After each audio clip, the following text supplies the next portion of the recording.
Hi, this is Sandy with a little bit of glitter, and I decided to do something completely different than a card this time. I thought I would use Fawn's Stitched Garden Veggies and the Stitched Root Veggies to make a fun little pencil case and a cute little journal. Go ahead and hit subscribe if you'd like to be notified of future videos. You can follow me on Instagram at Sandy Cogdill or on my blog, A Little Bit of Glitter. Let's get started. To decorate my little pencil box, I wanted to put some grass at the bottom, and I wanted to trim that grass with some washi tape.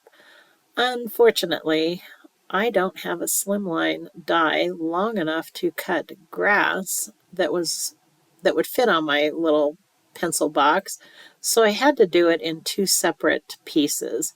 So I'm going to go ahead and just cut one length from the grassy borders, and then when I get that through my die cut machine, I'm going to slide my border over to where it ended the first time and cut a little bit more of the grassy border.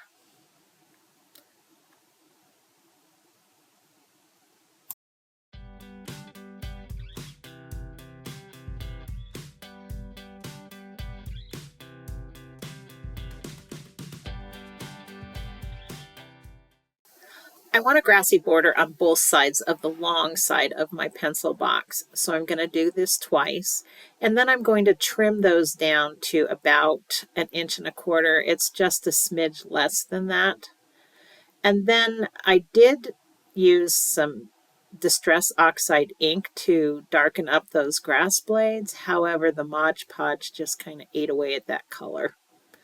Now that I've added washi tape to the bottom of both of those pieces of grass borders, I'm going to apply them to the sides of my little pencil box using Mod Podge.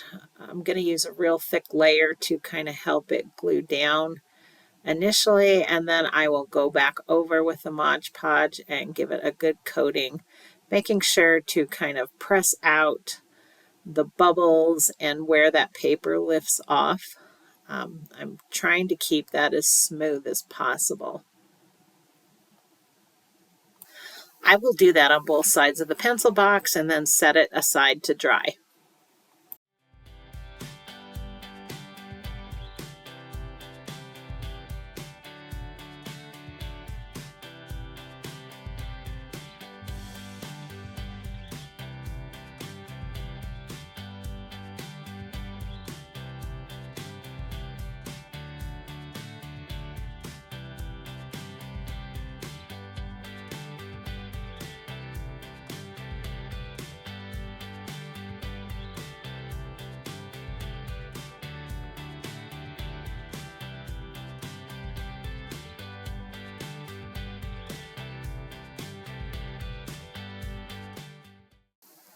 For the top of my pencil box, I wanted a background for my little veggies.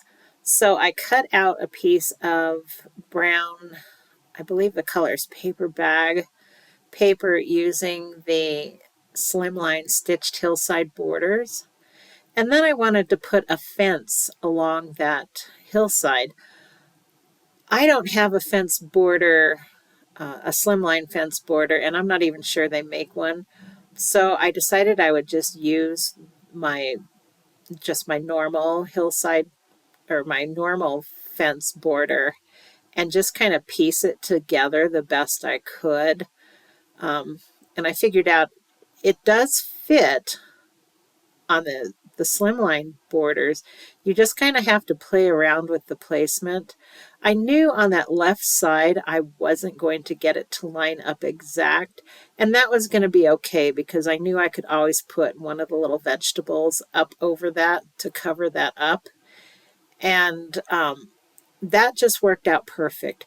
So the paper I'm using is actually one of the spiffier speckles paper. It was the gray one with the gold metallic speckles on it. I'm just using the side that doesn't have the metallic little speckles on it. Anyway, I'm going to line that fence up as best I can on that second part and then run that through my die cut machine. And like I said, I'm getting it as close as possible. Luckily, I didn't need to go any further with piecing my fence. The top of my pencil box measured just about 7.5 inches. So with where I started my brown paper hillside border, I was able to just eke out that 7.5 inches. So what I'm going to do now is I'll go ahead and just tape my brown paper to my fence background and then bring it over to my paper trimmer and trim that off so that the full piece is 7.5 inches. I wasn't sure how far I wanted my little fence and hill to go up on the top of my box, so I just kind of placed it on there and held it in place, and then I flipped my box over and just made little tick marks with my pencil, and then brought that to my paper trimmer just to get that cut off at the bottom in a nice straight line.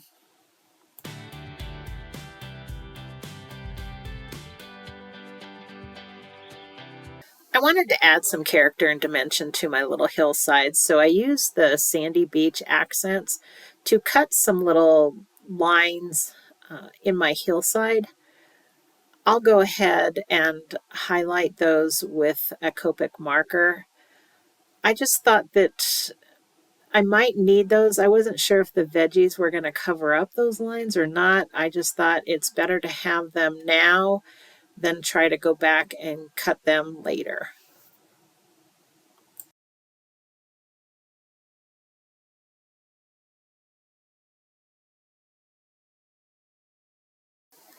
I'm going to take my Copic marker and kind of go around the outside edges of that hillside and then put a little piece of paper in those openings where the sandy beach accents cut that open. I would have preferred using the Distress Oxide inks to do all of this shading. That's just my preferred method of shading in general. However, for some reason, the Mod Podge was just eating up that Distress Oxide ink, so I wanted something on there, so I figured the Copic markers was the best thing to use just to do a little bit of shading.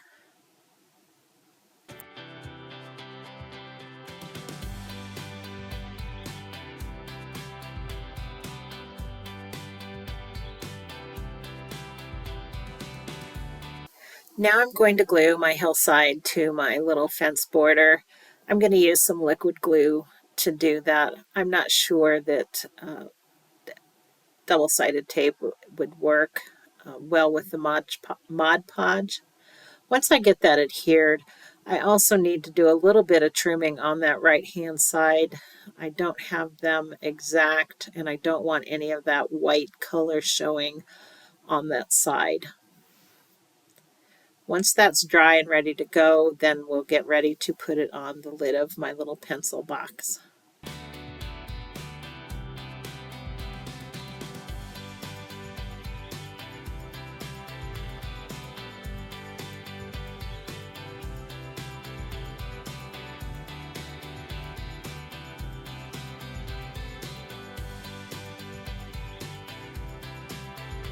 I'm going to apply this the exact same way I did my two little side grass pieces. Once I get that done, I'm going to set that aside and let that dry fairly well before I start adding my little veggies.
Now that that top piece is fairly dry, I'm going to go ahead and start putting on my little veggies. I had already kind of figured out where I want the placement of them, so I'm going to just apply them pretty much the same way I did the side pieces again. This was a little bit trickier because I had a few layers to be working with, and then the little leaves were thinner. So it did take some time to get those all placed on there, and then a nice good coating of the Mod Podge on it. It had been a number of years, or has been a number of years, since I messed around with Mod Podge and done any type of decoupaging. So it did turn out to be a little bit of a struggle session, but in the end it all turned out really cute. So I was pleased with the end result.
I wanted to decorate the inside lid of my little pencil box, so I had some paper left over from the journal that I decorated.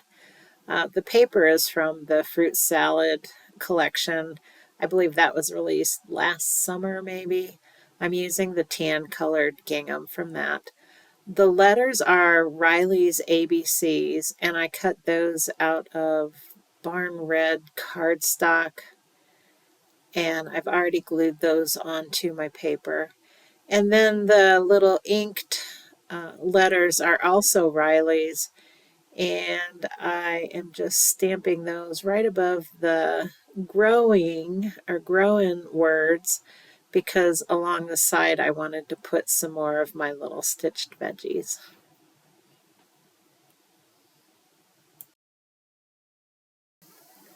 I'd made enough veggies for both my journal and the inside of my little pencil box, so now I'm just going to go ahead and glue them on my little piece of paper here. Just trying to figure out where they would look the cutest. I just want to make sure their cute little faces show and that they're well balanced.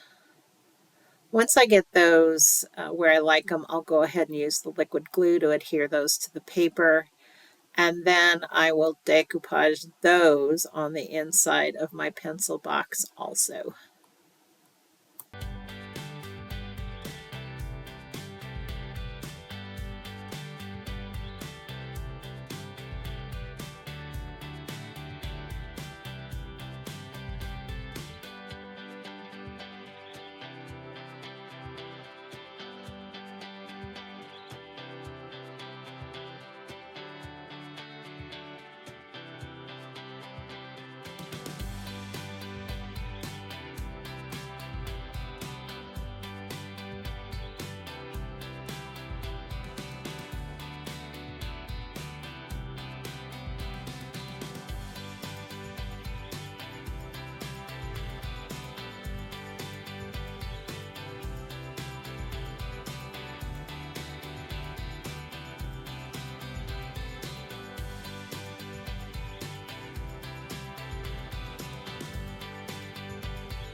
My pencil box needed some pencils, so I wanted to put some washi tape on the pencils.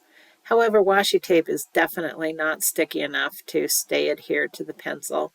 So I felt like the best way to get that to work was to place a thin piece of double-sided adhesive along the length of the pencil, and then place one edge of the washi tape along that adhesive, wrap that halfway around the pencil, the washi tape halfway around the pencil, apply another piece of very thin double-sided adhesive tape, and adhere that first piece of washi tape on the pencil, and then trim it off when I got down to where the paint ended, before the wood and the lead. I'm going to do the same exact thing with the second piece of washi tape because it's going to take two to cover that pencil completely. So I'll start up at the top again. I'll put a piece of double-sided adhesive on the pencil first, place my edge of my washi tape along that piece of glue or tape, and then I will place the tape directly on the washi tape, the free edge, and finish wrapping that tape around my pencil. I think that is going to stay on my pencil really well. I'm not sure how well it's going to work in a pencil sharpener, but I don't know that I'd ever sharpen these. I think they're more for looks than anything. Anyway, that was what I came up with to cover my pencils. I know you can also do it the same way without using the double-sided adhesive and just put your washi tape on and then seal it with the sealer, but I did not want to use the Mod Podge, and I didn't have really any other sealers that I felt would work. I wound up making 3 pencils. I didn't want to make any more because I didn't want to use any more of my washi tape. I have another video that shows how I made the little journal and the little paper clips that go along with this whole set. Go ahead and hit subscribe if you'd like to be notified of future videos. You can follow me on Instagram at Sandy Cogdell or on my blog, A Little Bit of Glitter. Thanks for stopping by, and I hope you have a great day.